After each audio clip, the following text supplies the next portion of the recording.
Somewhere in the Bitterroot Mountains of Montana, winter does not arrive. It takes over. The peaks disappear first, then the tree line, then the road, until all that remains is one small cabin pressed against the dark, its single window burning amber against a sea that has forgotten the color of anything else. Inside that cabin, a woman sits alone at a long table. She is not reading, not resting. Her hands are flat on the wood in front of her, perfectly still, the hands of someone who has learned that stillness is the safest thing a person can be. On the table beside her hangs a letter, Philadelphia postmark. She has not opened it. She already knows what it says. Outside, 3,000 miles of winter separate her from the man who wrote it. It will not be enough. Somewhere on the south road, a rider is coming, and she has been waiting for this moment longer than anyone knows. The weight of a good name. The stagecoach arrived 40 minutes late, which meant Ellie Marsh had 40 extra minutes to change her mind. She didn't. She sat with her carpet bag pressed against her chest like a shield and watched the frozen Montana landscape drag past the frost-edged window and told herself the same thing she'd been telling herself since Philadelphia. You made a choice, you're keeping it. Stop calculating the distance back to the station. She'd been calculating it anyway. Ridgeback Station was one weathered building, one frozen trough, one sign missing two letters, so it read Ridge Bay, CK, Trading Post. The kind of place that had decided functional was enough and never looked back. The coach lurched to a stop. Ellie stood before anyone told her to, straightened her coat, adjusted her gloves, and stepped out into the kind of cold that didn't sneak up on you. It announced itself like a debt collector, blunt, certain, completely indifferent to your feelings about it. Three men were waiting, not one, three. She'd known. The letter had said three brothers. She'd read it 4 times. She'd prepared for three. And still standing there in the flat grey November light with her carpet bag and her secrets and her heartbeat doing something irregular, her mind did what it always did in new spaces, counted. Front door, back door, window left, three men, one way out. She pulled her sleeve down, not slowly, not casually, the way you do something you've done 10,000 times without thinking. Fast, precise, automatic, the kind of practice motion that belongs to a person who learned very early that certain things should not be seen. The man in the middle saw it. She knew because he went still, not the stillness of someone startled, the stillness of someone who has just understood something and chosen, deliberately, carefully chosen, not to say a word about it. He was tall, broader through the shoulders than the doorframe behind him looked comfortable with, dark hair going silver at the temples, hands that had been cracked and healed so many times they'd stopped being surprised by it. He looked at her the way the mountains looked at everything, like he had been here before she arrived and would be here long after she left, and had no strong feelings either way about the weather. Then he nodded, once, small, not a greeting exactly, more like an acknowledgement. I see you. I'm not making it a problem. We can proceed.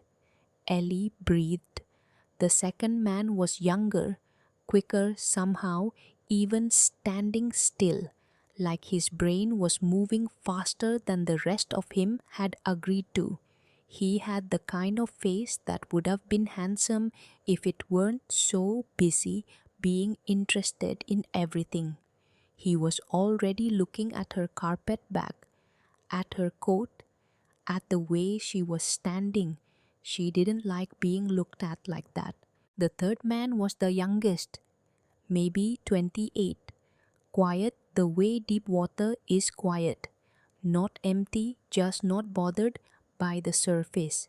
He had a work-roughened quality that matched his brother's, but something different in the stillness, like he'd decided long ago that most things didn't require a reaction and had never revisited that decision. He wasn't looking at her face. He was looking at the carpet bag she was holding like it contained either her entire life or a loaded weapon. Both, she thought. Both, actually. Mrs. Marsh, the man in the middle, voice low, not loud, the kind of voice that didn't need volume because it had already decided it was going to be heard. Yes. One word. She'd rehearsed this. One word was safe. One word gave nothing away. Ward Holloway. He stopped about 4 feet from her, which felt correct. Not close enough to be threatening, far enough to be deliberate. These are my brothers. Read. The quick one lifted his chin. Grant. The quiet one looked at her once and then looked away, which she somehow found more respectful than the men who kept looking. You had a long ride, Ward said. It was fine. You must be cold. I'm all right. He looked at her for a moment. She looked back. Neither of them did anything dramatic about it. There's hot food inside, he said. Coffee. We've got a 2-hour drive up to the cabin before dark, and the last stretch doesn't forgive delays. Better to eat before we start. She nodded once and followed him in, which was, she would think later, the whole of their introduction. No performance.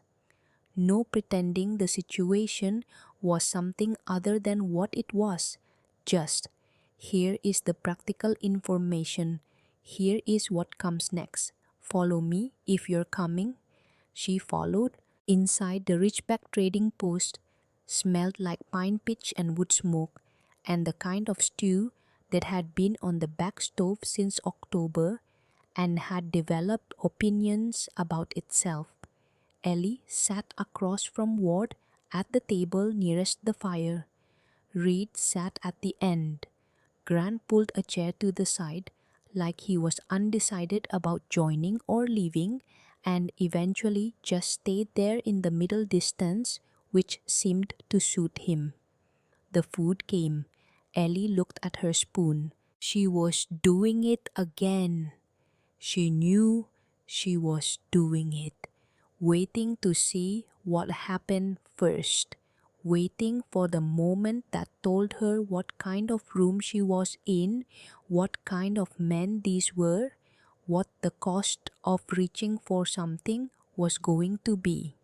Old habit, the oldest habit she had.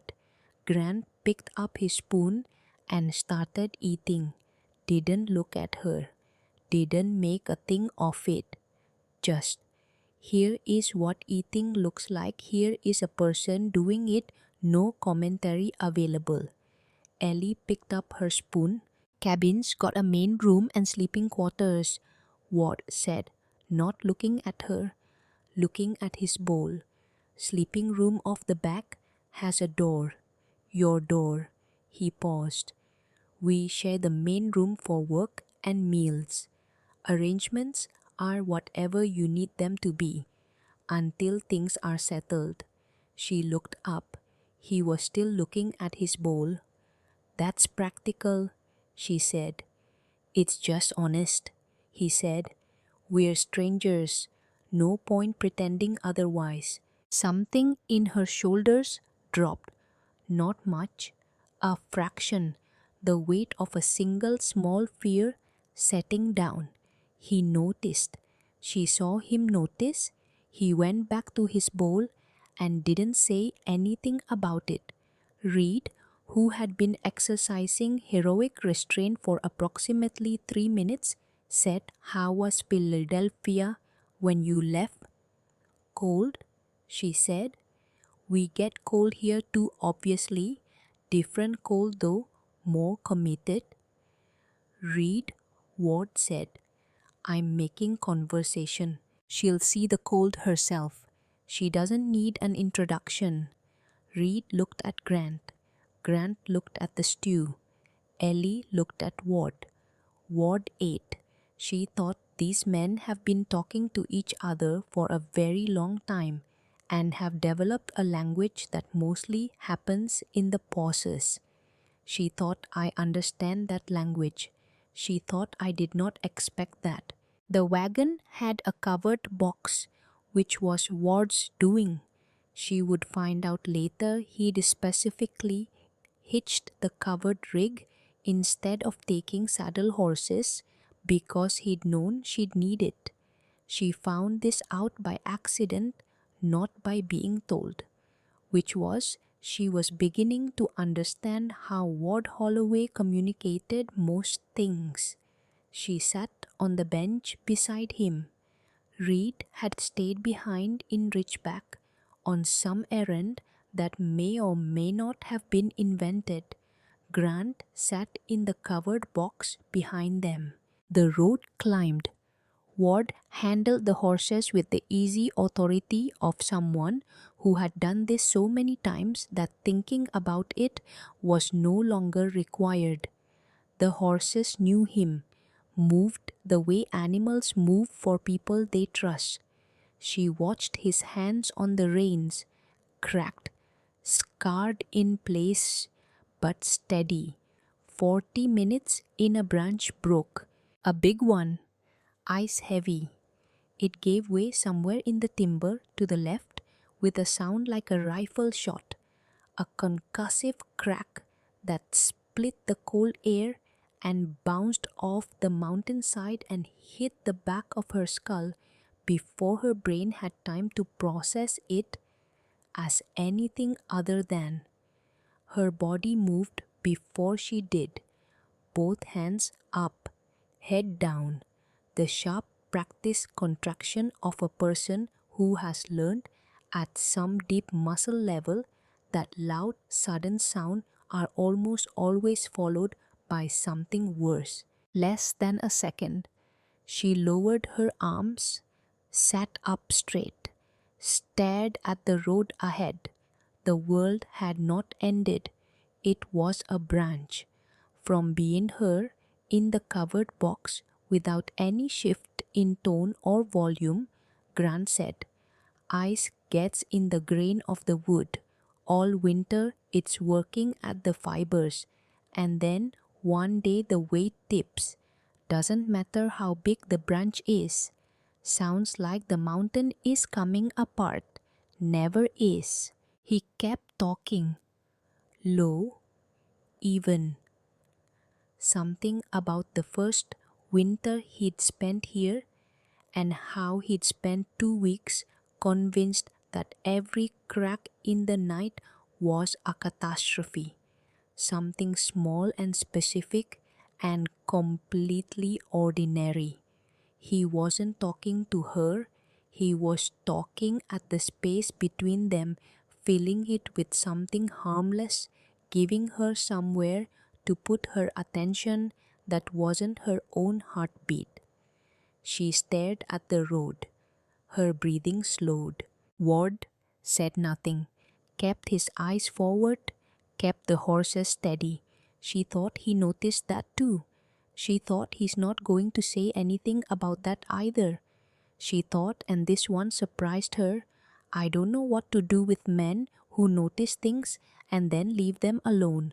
The cabin sat at the end of a road that stopped being a road about a quarter mile back and became more of a strong suggestion. bigger than she'd expected. 2 stories, a lean-to along the north side, a woodpile stacked to the eaves with a precision that said whoever built it had strong feelings about doing things correctly. A small covered porch, a front door with a latch she could see from the yard. She was looking at the latch. She knew she was looking at it. Ward had already climbed down and was unhitching the horses without looking at her. Main rooms through the front, he said, not looking up. There's a stove. You'll see the arrangement. Your room is off the back left. Door's got a latch. Brief pause. From the inside, he wasn't saying it like it was notable. He was saying it like the door, having a latch, was simply a fact about the door, like the stove having a firebox or the porch having 2 steps. Reed put it on this morning, he added, like that was also just a fact, like Reed had simply identified a practical need and addressed it the same way you'd address a wobbly table leg. She picked up her carpet bag. She went inside. The main room was warm, not just temperature warm. Warm the way spaces get when people have spent years in them building things and fixing things and sitting in the same chairs until the chairs remember the shape of them. The stove was iron substantial, the kind that held heat through the night if you banked it right. There was a long table, a shelf of books. She registered this immediately the way she always registered books, with a small involuntary swell of something that was almost hope. Tools hung on the wall in an order that had logic to it. Maps, a coffee pot on the back of the stove. She found her room. The door had a latch. From the inside, she stood in the doorway and looked at it for longer than was probably necessary. Then she put her carpet bag on the floor and sat on the edge of the bed and put her hands in her lap and listened to the cabin around her. It was loud. She hadn't expected that. The stove ticking as it heated, wind against the north wall, finding gaps in the chinking and testing them. The distant sound of Ward in the lean-to, the creak of a floorboard somewhere above her. Reed's step she'd learned always a little heavier on the left foot.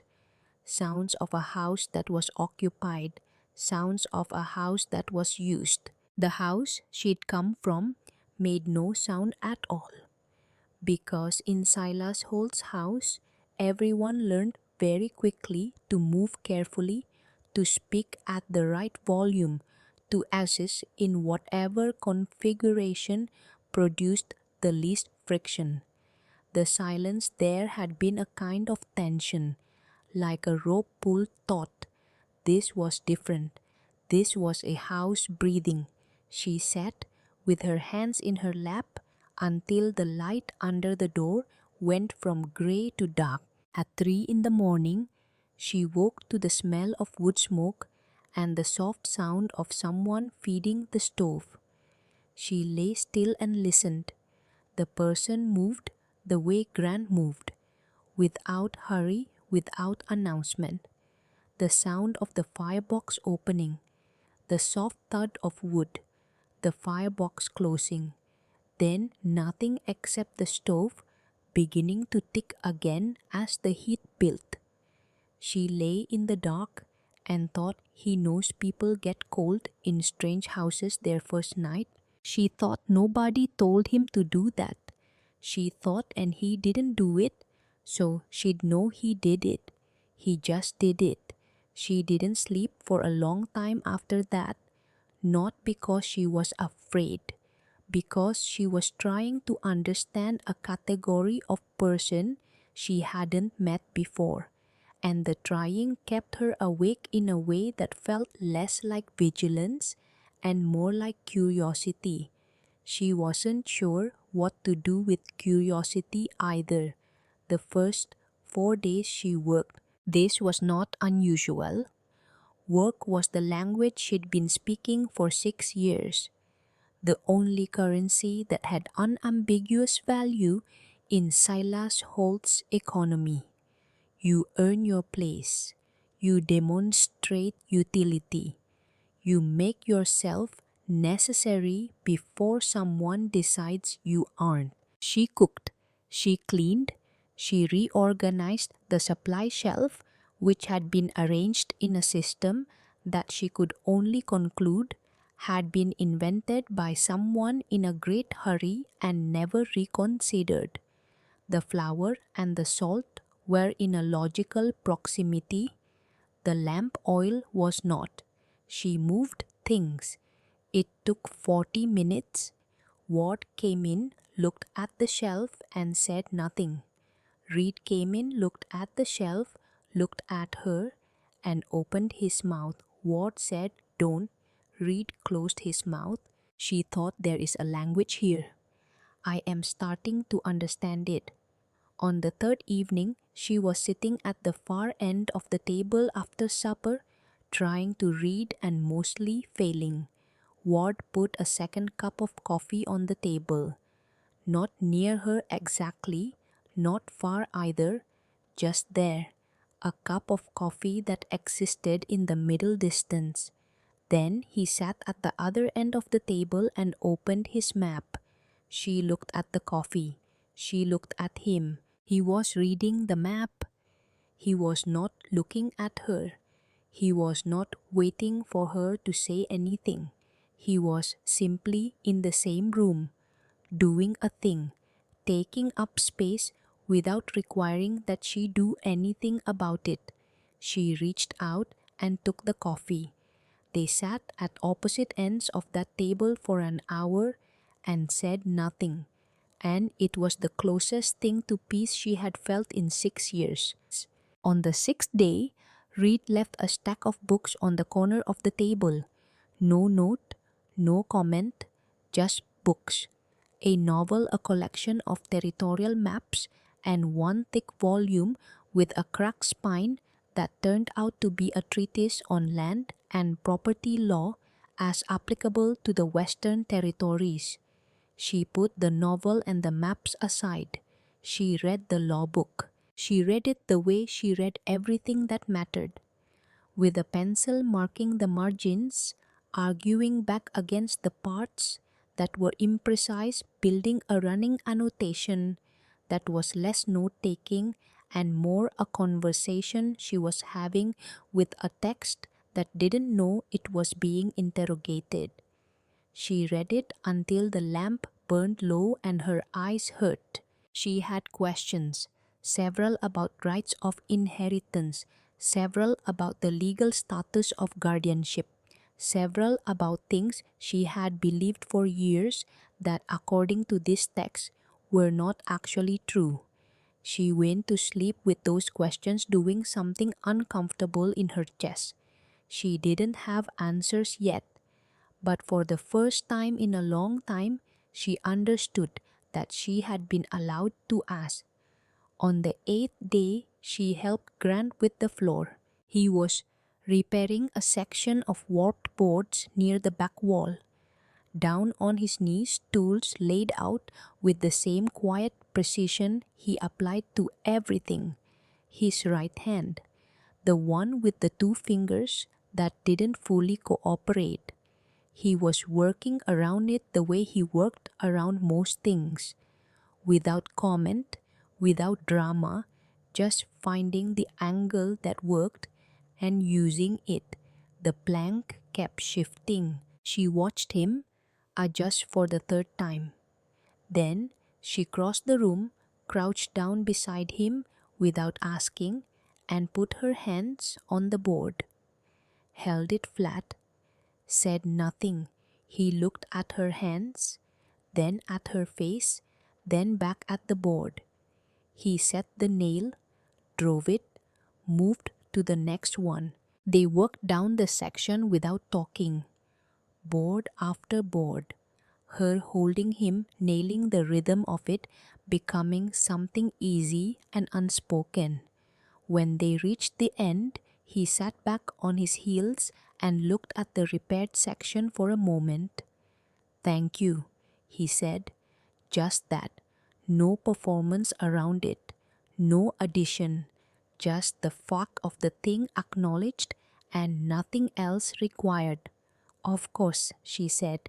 And it was, she realized, walking away, going back to the shelf she'd been reorganizing. The first moment since she'd arrived that she hadn't felt like she was waiting for the other shoe. She held that feeling carefully, the way you hold something small that might be fragile. She wasn't sure what it was yet, but it was something. On the 9th morning, Ward came in from the north trap line with cold still coming off his coat in waves. Ellie was at the basin washing the breakfast things. Her sleeve was wet. It had ridden up past her wrist. She didn't notice immediately. That was the thing about certain kinds of vigilance. They existed in the foreground, not the background. She was thinking about the law book, about the guardianship clause, about weather. She felt the shift in the room. The weight of attention turned and then deliberately turned away. She looked down. The sleeve, the wrist, the layered marks that her coat usually covered, the old ones gone silver, the newer ones still in the yellow-green of healing, the specific pattern at the inner wrist where the skin had changed texture permanently from too many repetitions of the same injury. She pulled the sleeve down. Her hands moved, her face stayed still. She had been doing this longer than she'd been doing almost anything else. Ward moved to the wood bin, started stacking.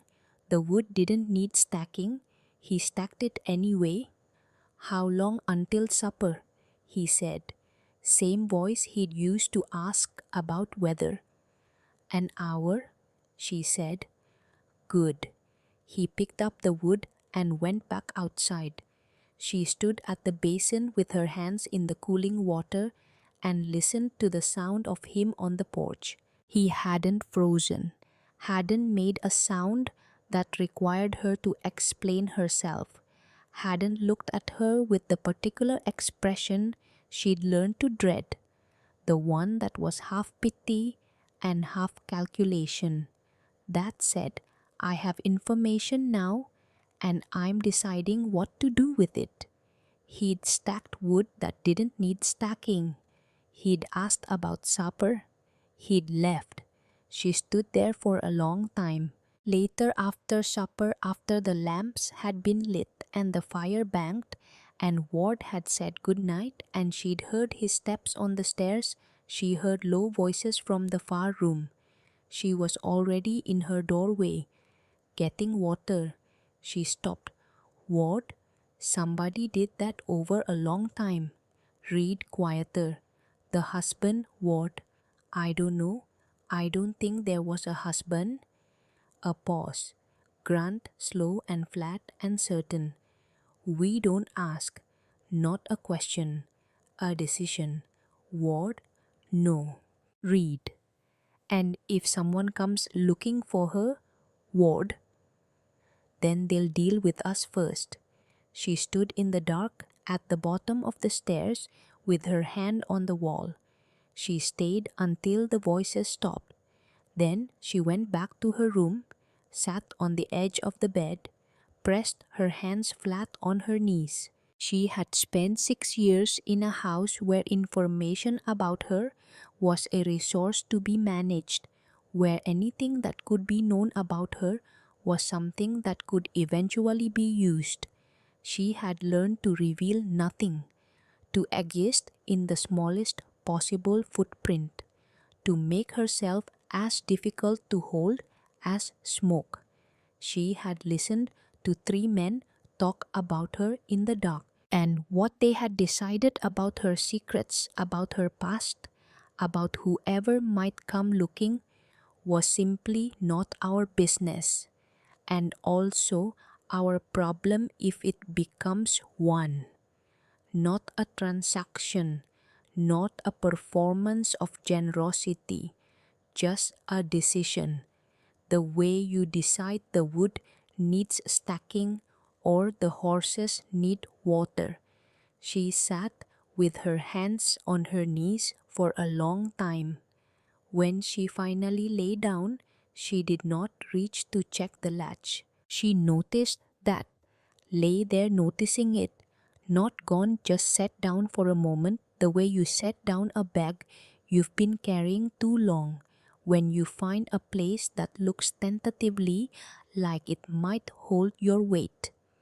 Outside, the mountain worked against the cabin walls, found the gaps, pushed through. The stove held. She slept. On the 12th day, Ellie came back from her morning walk to find Ward standing on the porch. The walk had started on day 3, before anyone else was awake, along the southern boundary of the property. Not really about exercise, about knowing where she was, how much space surrounded her, how far from everything. Grant had known since day 4 but said nothing. He just left a pair of wool-lined boots outside her door each evening. Ward held a letter out as she came up the steps. Philadelphia postmark. She knew the handwriting from 20 feet away. She had spent 6 years learning the exact spacing of those letters, learning to read what they meant before she opened the envelope, the same way you learn to read weather before it arrives. She took it, turned it over, did not open it. "Do you need me here?" he said. Just that. No explanation of why he was asking, no suggestion about what the correct answer was. She looked at the envelope. "Not yet," she said. He nodded once and went inside.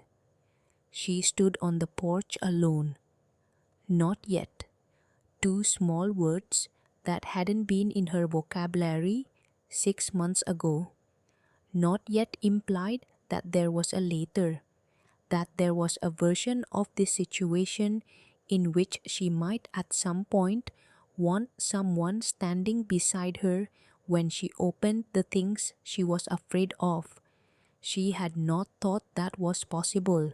She tucked the letter into her coat pocket and walked inside. She did not go directly to her room. She went to the shelf, took down the law book, and sat at the table with it open to the guardianship section. She read the clause again. She already knew what it said. She read it anyway. The ward of a legal guardian reaches the termination of said guardianship upon the attainment of 21 years of age, at which point all rights of decision and governance revert fully and permanently to the individual. She was 24. The guardianship had ended 3 years ago. Silas had never told her. She closed the book, set it down carefully, put her hands flat on the cover. The cabin made its sounds around her. The stove, the wind, somewhere above her Grant's footstep. She sat with what she knew. She had walked out of Philadelphia with nothing.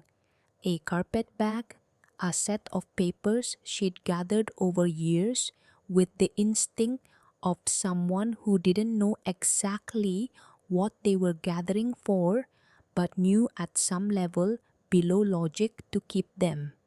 She had walked out with the understanding that she had no legal recourse, no standing, no rights that superseded his. That understanding was wrong, had been wrong for 3 years. She thought about what it cost to maintain a lie like that, not the lie to others, the lie to her, how carefully it had to be tended, How many small moments of information had to be redirected, suppressed, papered over. She thought about a man who would do that. And she thought, for the first time without flinching from it, I know exactly what he's going to do when he finds out I know. She took the letter out of her coat pocket and put it on the table. Right there, in the open, where the lamplight hit it. She didn't hide it. She didn't need to anymore. She read the letter at midnight, not because she'd been avoiding it, because she needed the day to become the right version of herself first, the version that didn't flinch, the version that could read Silas Holt's handwriting without her hands doing the thing they did. She sat at the table, lamp low, everyone else long asleep. She opened it. The handwriting was his. Of course it was his. Slanted slightly right, precisely spaced, the letters of a man who had learned penmanship as a form of self-presentation and never let it slip. It looked like concern. It was designed to look like concern. She had read enough of his letters over enough years to know that the performance of concern was the most dangerous thing Silas Holt produced. He was worried about her. He had spoken with several people, unnamed, deliberately unnamed, who shared his concern. The world was difficult for a young woman without proper guidance. He would be willing to discuss the matter in person at her earliest convenience. He remained, as always, devoted to her well-being. She read it twice. Then she folded it along its original creases and set it exactly where it had been before, in the open, on the table, in the light, she thought, devoted to her well-being. She thought he said that at her mother's funeral too. Standing at the grave in his good black coat, his hand on Ellie's shoulder, saying something to the minister about his devotion to this family, his responsibility, his commitment. She had been 18 years old, and she had believed him. She had been 18 years old, and she had not yet learned the difference between a man performing goodness and a man being it. She knew the difference now. She blew out the lamp and went to bed. She was already at the table with coffee when Reed came down in the morning. He looked at her, looked at the letter on the table, looked at her again. Bad, he said. Predictable, she said. He poured coffee, sat down, did not reach for the letter. She appreciated that more than she could explain. They sat quietly for a while, just two people in the same room at the same hour before the day had fully committed to itself. Then she said it. Not dramatically, not with lead up, just put it on the table the way she'd put the letter on the table. I've never been married. Reed did not spill his coffee, did not look shocked, set the cup down with the careful deliberateness of a man who had been expecting this sentence for approximately 6 days. I know, he said. She looked at him. The law book, he said. Your annotations. A small pause. Widows write like people trying to remember. You wrote like someone who just found out they'd been lied to about what they were allowed to know. She was quiet. Does it change anything? She said. No, just that. Flat and certain and completely without condition. Ward knows. Since day 2. Reed picked up his coffee. Grant knew the first day. He just doesn't sort people into categories. She turned her cup in her hands.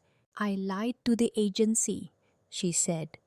I told them I was a widow because a widow could apply without a guardian's signature. It was the only way to. Ellie, she stopped. You don't have to explain how you got out, Reed said. You got out. That's the part that matters. She looked at him for a long moment. He was serious, completely plainly serious. No performance of generosity, no waiting for her to feel adequately grateful. Just a statement of fact delivered with the slight impatience of a man who found unnecessary explanation to be a waste of everyone's time. She thought, I don't know what to do with this. She thought I am going to have to learn. She told them in pieces, which was the only way she knew. Not in one sitting, not in a speech, not with a beginning and an end, and the kind of narrative arc that implies a person has processed something fully and is ready to present it cleaned up, in pieces, from a distance, testing the ground before she put weight on it. The first piece went to Grant. They were splitting kindling behind the lean-to, side by side. She had picked up an axe without asking, and he had looked at her briefly and then moved over to give her room, which she understood as permission, and which was, she would later realize, Grant's primary language. Movement instead of words, space instead of speeches. She split 3 logs before she said anything. He was my stepfather, she said. Silas, he married my mother when I was 14. Split. She died when I was 18. Split. After that, there was no one between me and him. Grant split his log, set up another. Did he hurt you? He said. Not. Are you sure? Was it really that bad? Have you considered that maybe? Just did he? Not the way people picture it, she said. Not every day, only when he needed to remind me that he could. Grant set the axe down, looked at his hands. The damaged one, the one that didn't cooperate the way it used to. Different kind of injury, he said. Same kind of damage. She looked at him. He wasn't talking about her, or he was, but he was also talking about the general principle. The principle that the thing that hurts you doesn't have to be dramatic to leave a mark. That some injuries are not events, but climates. That you can be damaged by a long cold as easily as by a single blow. She nodded. He picked up the axe. They went back to splitting wood. The second piece went to Ward on the 4th evening when the stove had burned down to the good steady heat that meant it would hold through the night, and the lamp was low, and Reed had gone up to bed early and Grant was already asleep. Just the two of them. She told him about the suitcases, the ones she'd packed twice and unpacked twice and finally managed to get out of the house on the 3rd attempt. About the 8 times she'd tried to leave over 6 years. About the particular texture of being found. Not violently, never violently, in the way that left clear evidence, just found and returned and managed. Ward listened, did not move, did not offer the running commentary of someone who is listening as a performance rather than a practice. When she stopped, he said, He used you. Yes, your mind, your work. He needed someone to manage his accounts. I was good at it, better than he wanted me to know I was. Ward looked at the stove. So he needed you useful and he needed you controllable, he said. Yes. Those two things are always at war with each other, he said.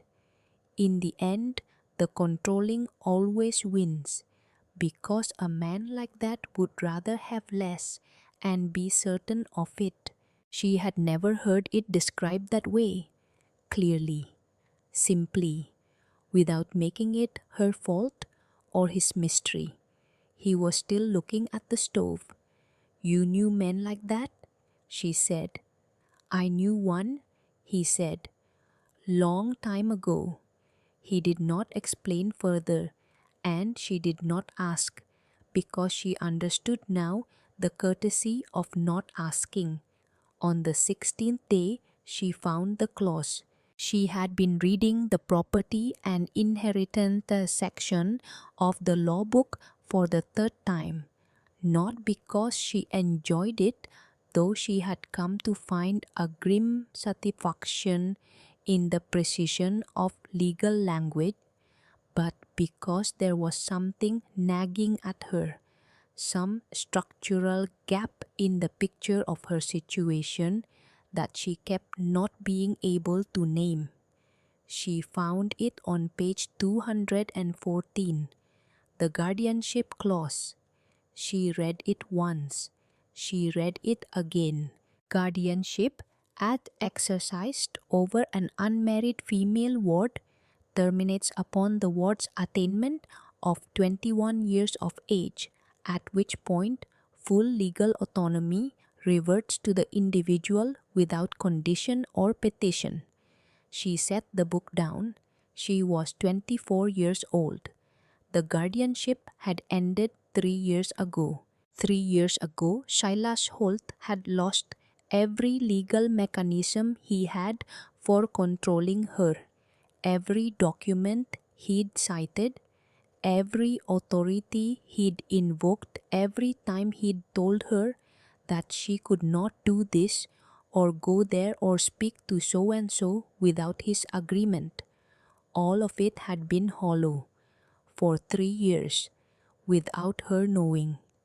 She sat at the table and did not move for a long time.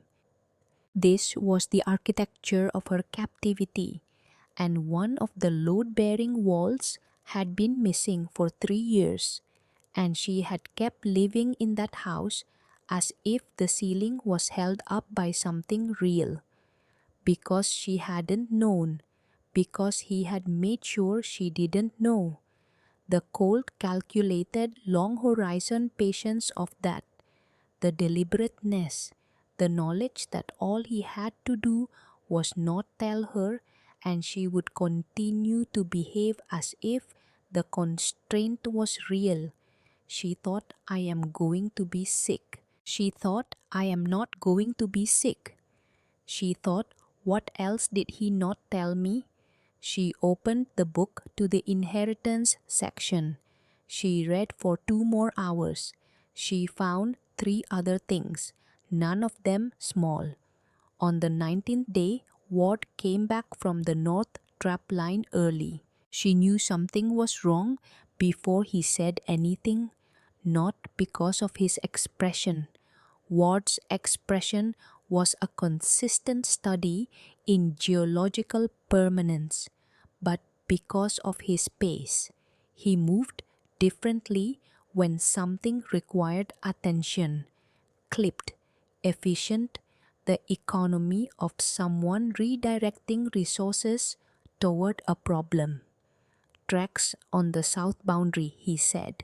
She looked up from the table. Not any one from Ridgeback, stood long enough to leave a depth, looked toward the cabin, turned around and left. Some deep animal part of her had been expecting this since she'd read the letter, since before the letter, since she'd told the agency her name. "Silas sent someone first," she said, "to confirm I'm here." Ward looked at her steadily. "He does this," she said. "He doesn't move without information. He'd want to know how many people, what the cabin looks like, whether I seem voluntary." She kept her voice level. "It cost something. He'll be here himself within 10 days. Reed had appeared in the doorway from the back room. Grant came in from outside, reading the situation in about half a second, the way he always did. The four of them stood in the main room. "He won't come alone," Ellie said. "He'll bring a lawyer, he'll have paperwork, he'll have language that sounds like concern and is structured like a legal action." "What does he want?" Reed said. "He'll say he wants me safe, flat, accurate. What he actually wants is for me to stop existing somewhere he can't reach me." "Is there legal basis for that?" Reed said. "Given what you found in the book, that's what I need to figure out," she said. "I have documents. I've always kept documents. I didn't know what I was keeping them for exactly, just that keeping them was the right thing to do." She looked at Reed. "I need to show you what I have." She got the carpet bag. She set it on the table. She took out the small knife from her coat pocket. And she did the thing she had done in her room in Philadelphia on the night she finally left. She slid the blade along the inner seam of the lining, following the tiny, even stitches she'd put there herself, and opened the hidden layer. Reed watched without speaking. Grant stood near the window and looked at the middle distance. Ward did not move from the wall. She laid the documents out one by one. Her birth certificate, her mother's death record, the guardianship certificate Silas had filed. And here at the bottom of Section 3, the clause terminates upon attainment of 21st year. 3 years ago, the correspondence between Silas and his business partner Patterson. 14 letters over 4 years that reference repeatedly an unnamed accounting manager whose work had become foundational to the Patterson system. Not a coincidence. The accounting manager was her. She had built that system at 20 years old and never once seen her name attached to it. A record of property held jointly under her mother's original deed. A small parcel in western Pennsylvania. 60 acres of decent timberland listed in her mother's name and passed by the terms of the will equally to Silas and to Eleanor upon her mother's death. She had never known about the will. She had never known there was property. She was beginning to understand that there were many things she had never known because knowing them would have made her harder to manage. And then the last item, an envelope, sealed. Dr. Arthur Greer's handwriting on the front. She had carried it from Philadelphia without opening it, the way you carry something you know is important but aren't yet ready for. She put it on the table with the others. "The family doctor," she said. 15 years he treated me. 15 years he recorded what he found and wrote what he was told to write and did not speak. She looked at the envelope. "He came to see me the week before I left. He gave me this. He said he was sorry it took him so long to do the right thing." The room was quiet. "What's in it?" Reed said. "His clinical records, dates, injuries, stated causes." She paused. "And his notes on whether those stated causes were consistent with what he actually found." Another pause. "They weren't," she said, "in most cases." Reed looked at the documents laid across the table. He looked at them with the eyes of a man who had once sat in a Billings courtroom and watched legal language used to obscure a truth that was sitting in plain sight and who had never entirely gotten over it. He doesn't have legal standing, Reed said. The guardianship is void. The property is partially yours by inheritance. The business correspondence corroborates your capability, which directly contradicts any competency argument he tries to make. I know, she said. Now? When did you know? The law book, day 16.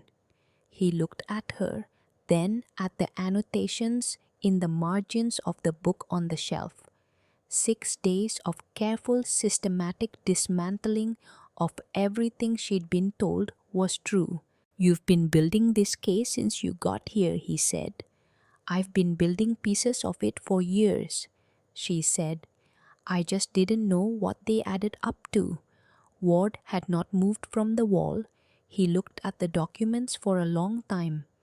He's going to come with something that sounds official, he said. Yes, and you're going to need to answer it.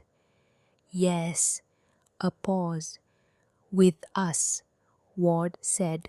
Not a question, not an offer, a statement, a declaration of shared geography. You are in our house. What comes at you comes at us. That is simply how the map works. She looked at him, and for once, for the first time since she had arrived, since she had been trained over 6 years to read every offer of help as an advance on a debt, she did not immediately begin calculating what it would cost. She just let it be what it was. All right, she said. On the 21st day the storm hit. It came from the north without the courtesy of gradual arrival. 1 hour, the sky was the usual flat grey of a Montana November. The next hour, it was something else entirely. Wind that had decided to be personal about it, snow driving horizontal, the temperature dropping so fast that the water in the basin inside developed a skin of ice despite the stove running full, all 4 of them inside. This was, she would think later when she understood something about the specific quality of being trapped with people you trust versus being trapped with people you don't. She had spent years inside closed spaces with Silas Holt. She knew exactly what that felt like. The way the air got used up, the way every action was monitored, the way you learned to breathe shallowly because taking up too much air felt like a provocation. This was different. This was 4 people in a storm doing what needed doing and then running out of things to do and having to simply exist in proximity. Ward managed the wood supply with the systematic calm of a man conducting an operation. Reed did something with the maps and supplies that was clearly partly useful and partly something to do with his hands. Grant moved through the cabin in his quiet way, appearing wherever something needed attention before anyone had asked. And Ellie cooked, and then cleaned, and then reorganized a shelf that didn't need reorganizing, and finally just sat down at the table because she had run out of movement to hide behind. Grant sat across from her. He was carving something, a small piece of pine, the bad hand working around itself the way it always did, not making a fuss, just adapting. She watched him for a while. Can I ask you something? She said. He looked up, waited. Your hand, the injury. She paused. Does it still hurt sometimes? He turned the wood. Less than it used to. The cold brings it back. How did you learn to work around it? He considered this with the seriousness he applied to most questions. I didn't really. I just stopped working against it. Started working with what was actually there instead of what I expected to be there. She thought about that for a long time. Then Grant set down the carving and looked at her directly. He controlled you for a long time, he said. Not a question. 6 years, she said. How'd he do it without? Grant paused, finding the right phrasing. Without it being the obvious kind. She thought about how to answer that, about whether to answer that. Then she pulled her left sleeve up, slowly, deliberately, not because she'd been caught, because she chose. Grant looked at her wrist, at the layered marks. Silver, yellow, green, the altered texture at the inner wrist where the skin had grown back differently because it had grown back too many times in the same place. He did not look away. He did not reach for it. He looked at it the way someone looks at evidence, like a person doing the work of understanding rather than the performance of reacting. Reed had gone still at the far end of the room. Ward, who had come in from checking the woodpile, stood in the doorway with snow still on his coat. She looked at all three of them. 8 times I tried to leave, she said. Her voice didn't shake. She had run out of shake 6 years ago. 8 times he found me. The last time he told me that if I tried again, he would make sure no decent man on earth would ever look at me twice. She pulled her sleeve down. He was almost right, she said, except for 3 idiots in Montana. Grant made a sound, small, low, not quite a laugh, but something in the neighborhood of one, and the specific terrible pressure that had been building in the room since she'd started talking vented. Just slightly, just enough. Reed let out a breath. Ward set down the wood he was carrying, crossed to the shelf, got 4 cups, poured coffee into all of them without asking if anyone wanted any. Which was, she understood Ward's version of, I hear you. I'm not going anywhere. Here is something practical to hold. She took the cup. She held it with both hands, and she thought I did not expect to be here in this room with these people, saying that out loud and having it land like not a grenade, not a revelation that detonated everything, just a true thing heard by people who had chosen to hear it. She had not known that was possible. She was still not entirely sure she trusted it. But she was starting to think that not trusting something was not the same as it being untrustworthy. She read the letter aloud that evening. All of it. Silas's careful, concerned language.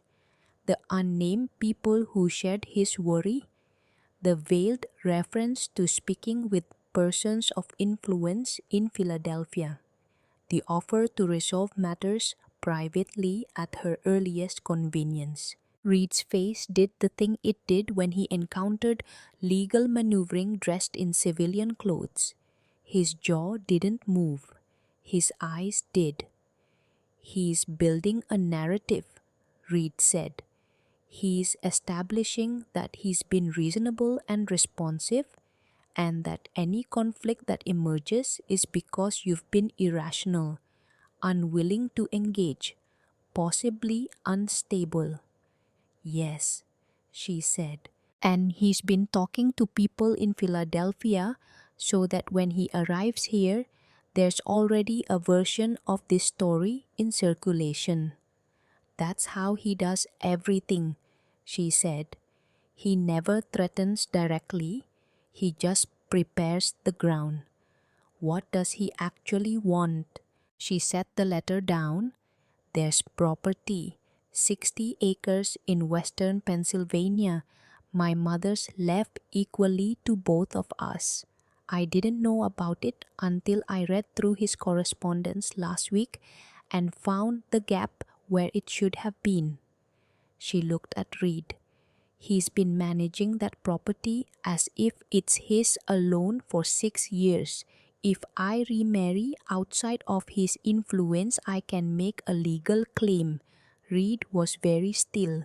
He can't let you exist somewhere he can't monitor you, Ward said from the other side of the room. No, because if you do, you'll eventually find out what you found out. Yes, and now you have.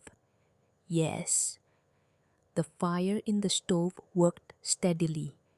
The storm outside had settled into the long, sustained roar of a Montana winter doing its most determined work. The lamp threw a small orange circle of warmth across the table, and the documents spread across it. Reed picked up Dr. Greer's letter. Read it. Put it down. This is evidence of a pattern, he said. Documented, dated, from a licensed physician. Yes, if he comes here with legal language about guardianship, you can counter with the termination clause and the inheritance claim. Reed's mind was clearly already 3 steps ahead, reorganizing itself. If he comes with a competency argument, which is what the stable and unstable language in this letter is setting up, the Patterson correspondence undermines it, and Dr. Greer's records establish contact that any court would have to address. I know, she said. Reed looked at her. You've been sitting on all of this. I didn't know what I had until 2 weeks ago. I just knew to keep it. Where did you keep it? She nodded at the carpet bag. He looked at the carpet bag, at the seam she'd opened, at the small careful stitches. You sewed the documents into the lining, he said. I've been managing a dangerous situation for 6 years, she said. I know how to protect information. Ward from the wall when he comes. I answer him, she said, immediately. Not you, me. She looked at Ward, then Reed, then Grant. If the 3 of you are standing in front of me, he will use that. He will say I've traded one form of control for another. He knows how to make that argument convincing. She paused. I have to be the one who faces him. It has to be my voice, my documents, my case. The 3 men looked at each other. Grant said, We'll be behind you. Behind, Ward confirmed, not in front. And that was it. That was the whole decision. Made in 3 sentences without fanfare or elaboration, the way the Holloway brothers seemed to make most decisions. By locating the correct answer and stating it plainly and moving on. She had never in her life been in a room where 3 men agreed that what a situation required was for them to step back. She didn't know what to do with it. She was going to have to figure that out. She found Ward at the woodpile the next afternoon. She had been thinking about what to ask all morning, had been putting it off in the way you put off testing something you need to be true. She asked it anyway. When you wrote to the agency, she said, what did you actually want? He stopped the axe, set it down on the block, did not look at her immediately. Someone, he said, who could hear the things I don't say. She looked at him. 14 winters, he said. You learn to talk to yourself. You learn to talk to your brothers. You run out of language for. He stopped, started again. The cabin was full, and it was empty, both at the same time. She understood that.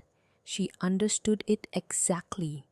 And now, she said, he looked at her then, direct, the way he looked at things he decided to be honest about. Now I want you to stay, he said, not because we need someone, because the cabin is different with you in it, and I don't want it to go back. Not poetry, not performance, just a man saying a plain and difficult true thing in the only way he knew how. She turned and looked at the mountain. I don't know what I want, she said. That's the honest answer. I've spent so long not being allowed to want things that I've forgotten how to. A pause. I'm relearning. That's all I can say right now. That's enough, he said. She looked back at him. Is it? Right now it is, he said. One takes time. I'm not going anywhere.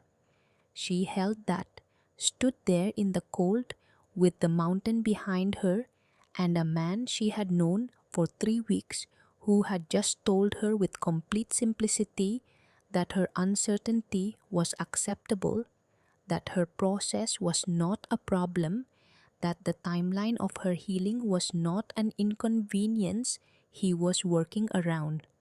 She had never been told that. She had not known it could be told. 10 days, she said eventually. Maybe less before he arrives. Then we'll be ready, Ward said. And he picked up the axe and went back to splitting wood. And she stood there a moment longer in the cold air, looking at the south road where it curved out of sight around the mountain. Somewhere down that road, Silas Holt was coming. She was not afraid. That was new. That was genuinely, structurally new. Not the performance of not being afraid, not the suppression of fear into something functional. Actually, foundationally not afraid, because she had the documents, because she had the law, because she had 3 men who had agreed without being asked to stand behind her while she handled it. And because she was not, she had finally understood the woman Silas Holt had spent 6 years trying to make her believe she was. She had been that woman's cage. She was not the cage. She went back inside. She opened the law book to a fresh page. She started making notes.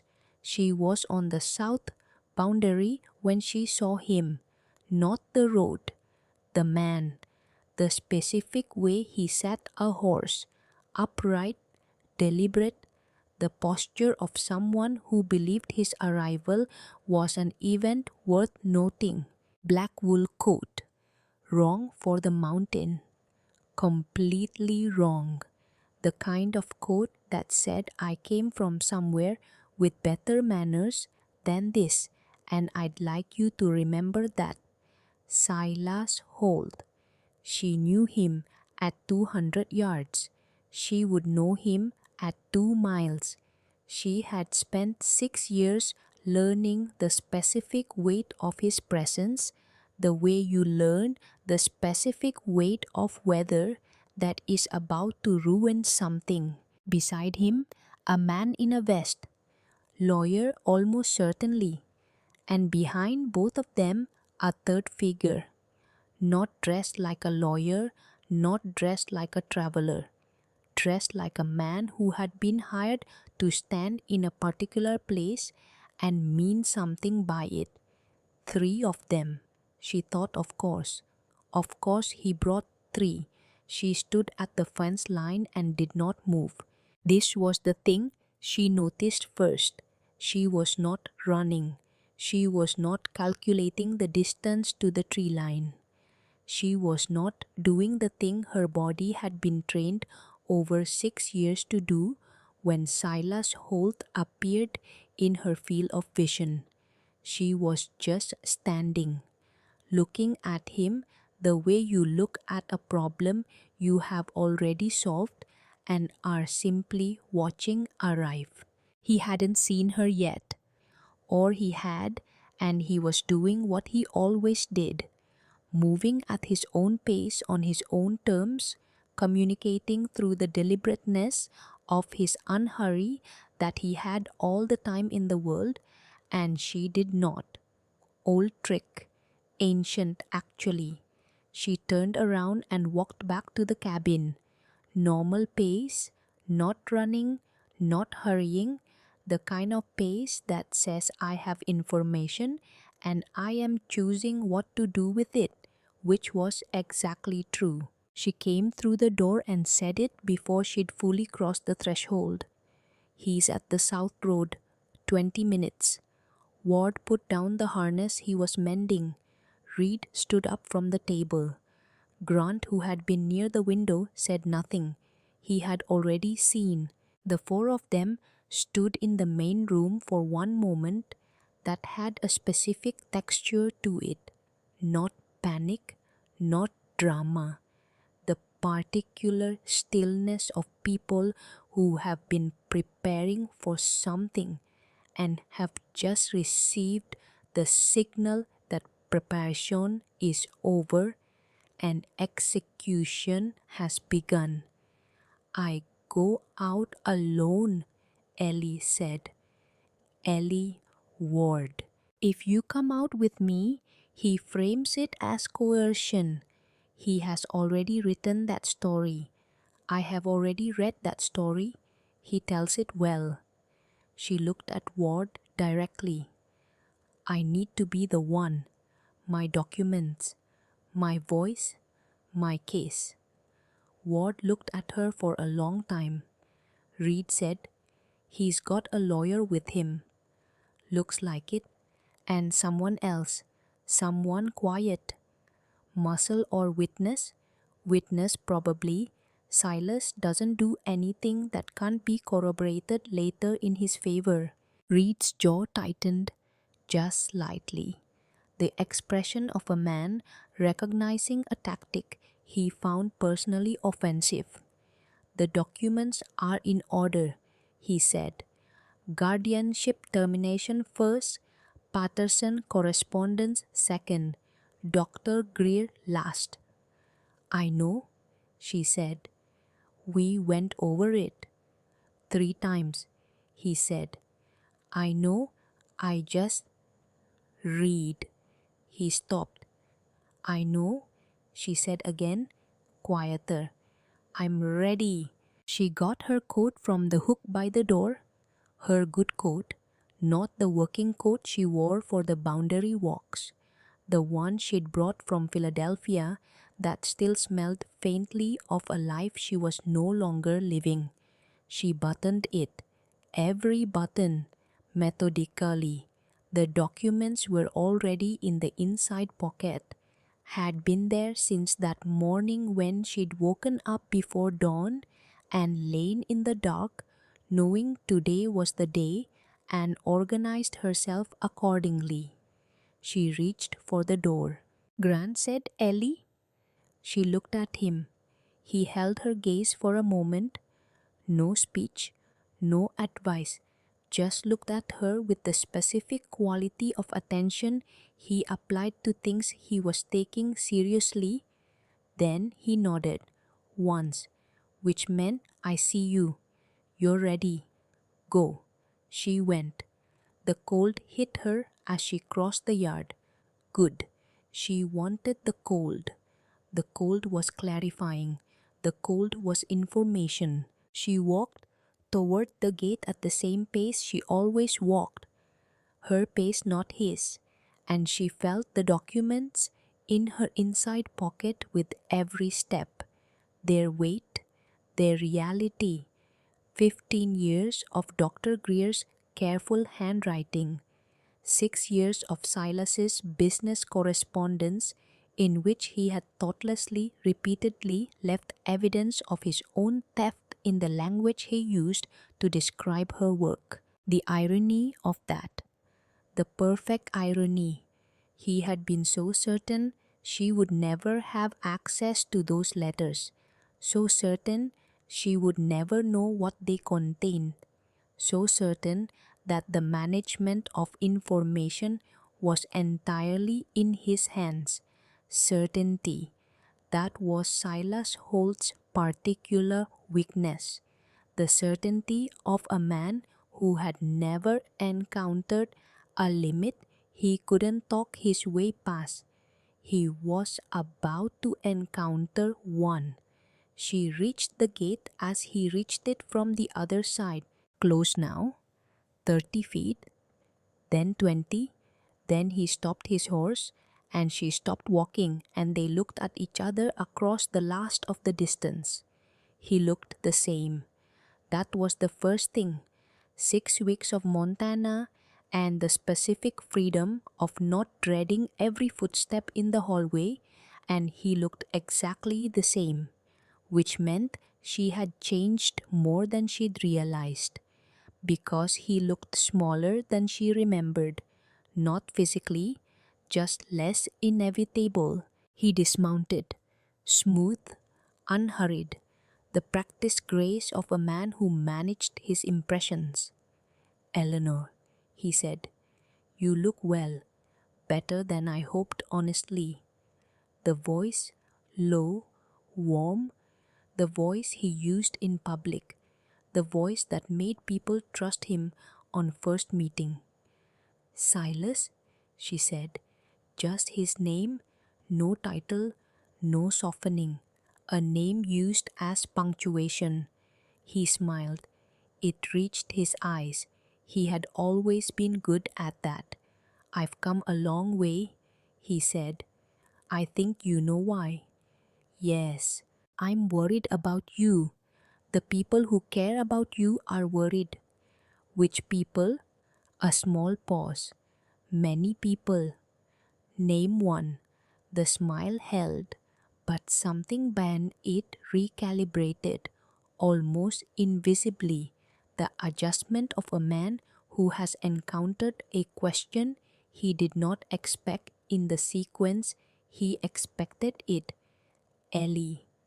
"My name," she said, "is Eleanor, or Mrs. Holloway, if you prefer the formal." She let that land, let it be what it was. "What do you want, Silas?" Not a question, a request for efficiency. He shifted to the approach she'd known was coming. Concern abandoned, reasonableness deployed.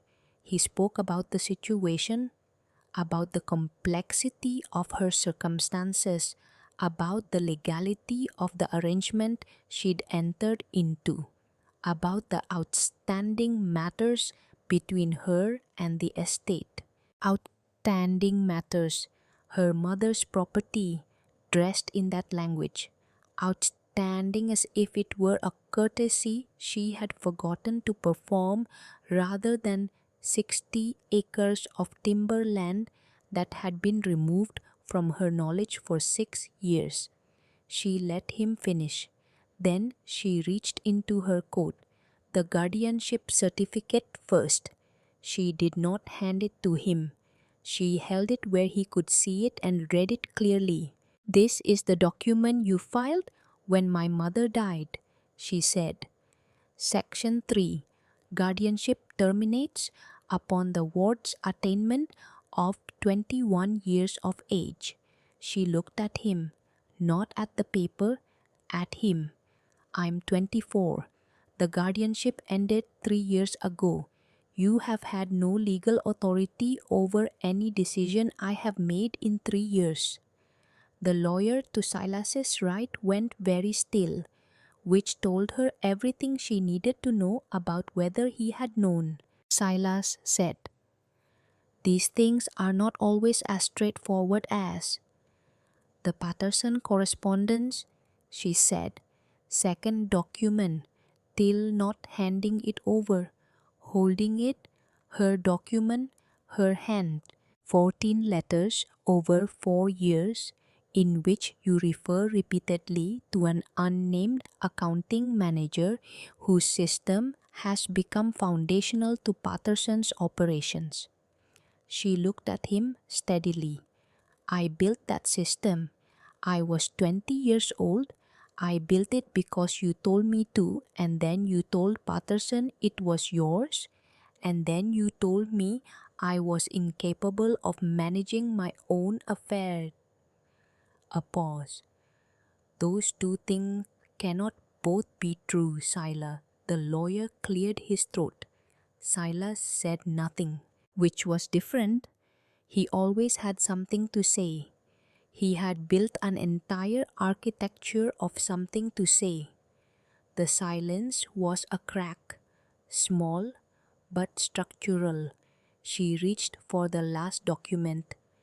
Dr. Greer, she said. She watched Silas's face when she said the name, watched the micro movement in the muscles around his eyes. Not fear. Silas did not do fear, but the particular recalibration of a man who has just discovered that the person he thought was playing a different game than him has been playing his game all along. Better. Dr. Greer kept records. Ký tước đề công, Tarkokas, she said. 15 years, dates, injuries, stated causes, his observations about the consistency between those causes and what he found clinically. She looked at him. I am not going to read the third paragraph aloud. You already know what it says. The mountain was quiet around them, wind in the timber, the distant creak of the gate in its fray. You can continue, she said. You can pursue whatever legal mechanism you were planning to pursue. I do not know exactly what story you've told in Philadelphia, but I know you've told one because that is what you do before you act. She tucked the documents back into her coat, inside pocket, against her chest. If you pursue these documents become part of a public proceeding in which Dr. Greer's records and the Patterson correspondence and the guardianship termination clause are all entered into the territorial court record. She looked at him without blinking. That is a proceeding about who Silas Holt is, not about who I am. The lawyer said something low to Silas, too low to hear. Silas looked at her. This was the moment. This was the specific moment she had prepared for and dreaded and prepared for again. The moment when he decided, because she had not in 6 years ever been able to predict with certainty what Silas Holt would decide. That uncertainty was its own kind of control. She had lived inside it for 6 years, shaped herself around it. He looked at her for a long time, and she looked back, and she did not look away. Or, she said, you go home. The property matter is resolved according to the terms of my mother's will, which I will be filing with the Territorial Land Office this week. You lose 60 acres of timber you were holding in bad faith, and I never speak of any of this to anyone. She tilted her head the fraction of an inch that she had seen him use 100 times when he was about to close a negotiation. That is the offer. Silas Holt looked at her for another long moment. Then he looked just once toward the cabin. Ward was in the doorway. She hadn't heard him come there. She didn't need to turn around to know. She could feel it. The specific gravity of that particular stillness, not threatening, not posturing, just there, the way mountains are there. Silas looked back at her. He put his hat back on. He mounted his horse. He turned the animal around and rode back down the south road, and the lawyer followed, and the third man followed, and they got smaller and smaller against the grey mountain sky until they were nothing at all. She stood at the gate and listened to them disappear. 30 seconds, maybe a minute. Then her knees did the thing that knees do when they have been locked for a long time and the thing they were bracing for has finally passed. She did not fall, but she understood suddenly and completely the entire weight of what she had just been holding. 6 years, not 60 days, not 6 weeks. 6 years of walking carefully, of keeping the documents, of eating when she was told to eat, and speaking when she was told to speak, and making herself small enough that the pressure of his attention would pass over her rather than land. 6 years of being certain, absolutely structurally certain, that she had no recourse, no standing, no version of this story in which she was not the dependent variable, and she had just sent him down the mountain with his lawyer, with her voice. She walked back to the cabin, one foot, then the other. The specific mechanical quality of movement that happens when the body is still catching up with what the mind has just done. Ward was no longer in the doorway. She came through the door and all three of them were there, standing the way people stand when they have been trying very hard not to run outside. "He's gone," she said, and then she sat down on the floor, not dramatically, not collapsing, just. She was standing and then she was sitting, cross-legged, right there on the main room floor, with her coat still buttoned and her hands in her lap and the documents still pressed against her chest from the inside pocket. Because she had been carrying something for 6 years and she had just set it down. And she was not sure her legs remembered how to exist without the weight. Nobody said anything. Grant sat down on the floor beside her, not touching, just beyond, near enough to be real, far enough to be respectful. Ward sat on the bottom step of the staircase. Reed pulled a chair up close and sat in it and put his elbows on his knees and looked at her with the expression of a man who had prepared 12 different things to say and had correctly identified that none of them were what was needed. The fire in the stove worked steadily. She put her hands flat on the floor, palms down. The planks were warm from the stove's reach, solid, real, wood that had been here before she arrived and would be here a long time after. She was shaking. She noticed this distantly, not fear shaking, the kind of shaking that happens when a thing that has been held rigid for a long time is finally, very carefully, in the right place with the right people allowed to come loose. Grant looked at her hands, flat on the floor. Then he put his hand, the right one, the damaged one, the one with the 2 fingers that didn't fully cooperate, palm down on the floor beside hers, not on top, not grabbing, beside. She looked at it, at the specific topography of his hand, the scar where the timber had caught, the fingers bent the way they'd healed, all of it functional, all of it real, a hand that had been hurt and had found different ways to work. She put her hand on top of his. He closed his fingers carefully around hers. Ward looked at the floor. Reed looked at the window. Neither of them moved. And the four of them sat in that room with the fire and the wind outside and the south road empty where Silas Holt had been, and nobody said anything for a long time because there was nothing to say that was more true than what was already in the room. Later, she lifted her head. Her face was warm. Her eyes felt like they'd been used. She did not make an event of any of it.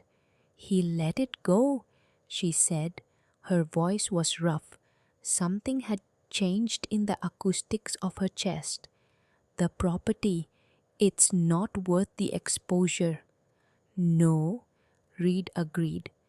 It's not.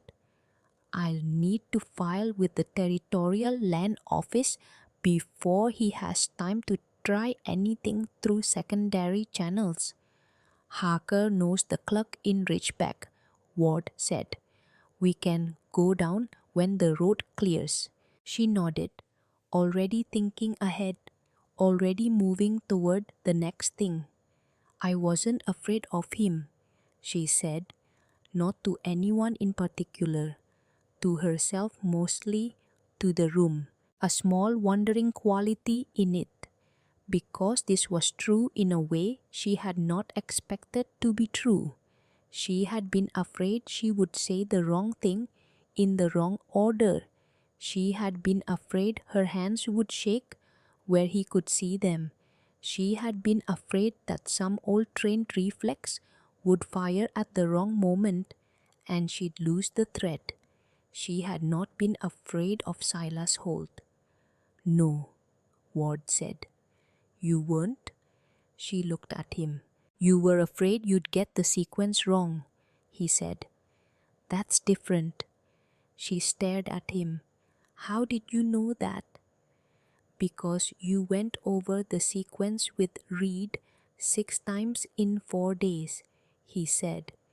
And you weren't nervous about the documents. You were nervous about the order. She opened her mouth, closed it, looked at Reed, who had the expression of a man finding something professionally amusing. He pays more attention than he looks like he does, Reed said. I'm aware, she said. Most people aren't. I'm not most people.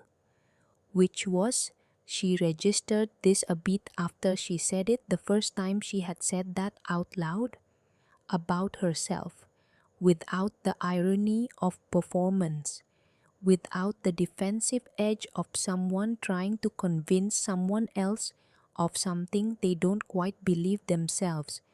Just a statement of fact. Grant made the sound, the low one, the one that wasn't quite a laugh.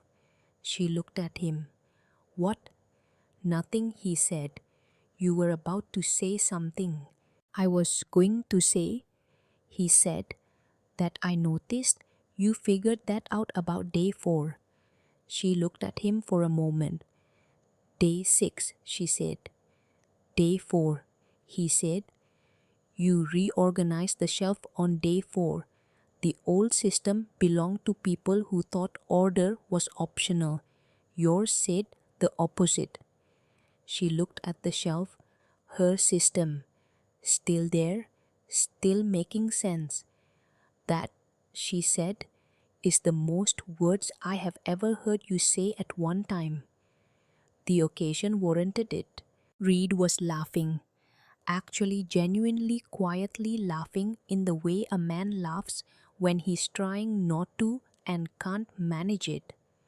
Ward was looking at the stove with the expression of a man who found the situation satisfying and had decided not to complicate that by saying so. 3 days later, Ward drove her down to Ridgeback. The road had cleared enough, barely. The kind of enough that means you can do it, but you'd better not have second thoughts halfway. She sat beside him on the bench with the documents in her inside pocket and the cold pressing through the covered sides of the wagon box, and the mountain doing the thing it did, enormous and indifferent, and in some way she was still learning to name hers, not in the sense of ownership, in the sense of home, which was a different thing entirely. Ward handled the horses and didn't talk, and she didn't talk, and it was the particular quality of quiet they'd built together over 6 weeks, the one with weight and warmth in it, not absent. The territorial land clerk was a man named Alderson, who had the posture of someone who had spent 30 years making sure paperwork was correct and had developed strong opinions about the importance of this. He looked at Ellie's document over the top of a pair of spectacles. He looked at her. He looked at the documents again. He stamped them. She signed Eleanor Holloway née Marsh in her own handwriting, in her own name, in a legal record that could not be unstamped and would remain there after she left this office and after Silas Holt had made whatever peace he was going to make with the loss of 60 acres he had been holding in bad faith for 6 years. She picked up the filed copy, thought, "This is mine," thought, "I made this," thought, "He cannot take this back because it is in the record now, and the record does not care about his version of the story." She folded it once, put it in her coat pocket, outside pocket, not hidden, not sewn into anything, just in her pocket, the way you put something when you no longer need to hide it. She came out of the office into the cold. Ward was with the horses. He looked at her face. "Young, how does it feel?" he said. She thought about it. Honestly, the way she was learning to think about things, without the performance of a feeling, just the actual one, like something that was mine. She said, "That I got back." He nodded. He handed her the reins so she could mount, and she did, and they started up the mountain road. She did not watch the tree line. She had not watched it on the way down either, had not scanned for riders, had not calculated distances or contingencies. She had looked at the mountain, just the mountain, the specific silver gray of winter light on the granite faces above the tree line, and the way the timber moved in the upper wind, and the way the road ahead disappeared around a curve and came back and disappeared again. Just the mountain, because it was there, because it was hers too, in the way things are yours when you have chosen them. The first night of February, she stayed in the main room after supper. This was not new by then, but it was still something she noticed. The choosing of it, the deliberate decision to sit at the table with the lamp rather than going to her room, which was always there, always hers, with the latch that she could use or not use as she chose, mostly not lately. Ward was at his end of the table with the maps, planning the spring line, where to move what which sections of the property boundary needed resetting before the ground thawed, what the winter had done to the north fence. Reed was reading, something contentious she could tell, because his expression was the one he wore when he was disagreeing with a text that couldn't hear him. Grant was at the far end, working on the piece of pine he'd been carving since the storm. Something small. She hadn't seen what it was becoming yet. She was reading the novel. the actual novel finally. She had set aside the law book and picked up the novel and was allowing herself the specific luxury of reading something that had nothing to do with anything she needed to know. The stove ticked. The wind pushed at the north wall and found it sufficient. She looked up at some point. No sound, no particular reason, and found Ward looking at her. Not the watchful looking of the early weeks, not the careful monitoring of someone tracking a situation. Something else entirely. The look of a man who has found something he didn't know he was going to find and is still in the process of understanding the fact of it. She held his gaze. "What?" she said. "February," he said. She waited. "I used to dread it," he said. "The length of it, the dark." He looked at his maps, then back at her. "I don't think I'll dread it this year." She looked at him, thought 14 winters. That's a long time to dread something. Thought I spent 6 years dreading something too. Thought we are not so different in that. "No," she said. "I don't think I will either." She went back to the novel. He went back to the maps. Reed turned a page, disagreed with it, said nothing. Grant's carving made its small, precise sounds. The fire held. The mountain held everything else. She went to her room when the lamp burned low, stopped in the doorway. "Ward," she said. He looked up. "Thank you," she said. "Not for any one thing, for the shape of it, the whole shape of it." He looked at her for a moment. "Same," he said. She went to her room. The door was open beneath her. She had come through it and not closed it, and she did not reach back to close it. She noticed that, stood in the dark room, and noticed the specific reality of the open door. Not a symbol, not a speech, just a door that was open because she had walked through it and had not felt the need to put a barrier between herself and the world behind it. Just a door, being open, because she had walked through it and left it that way. She lay down. Outside the Montana, winter pressed down on the mountain with everything it had.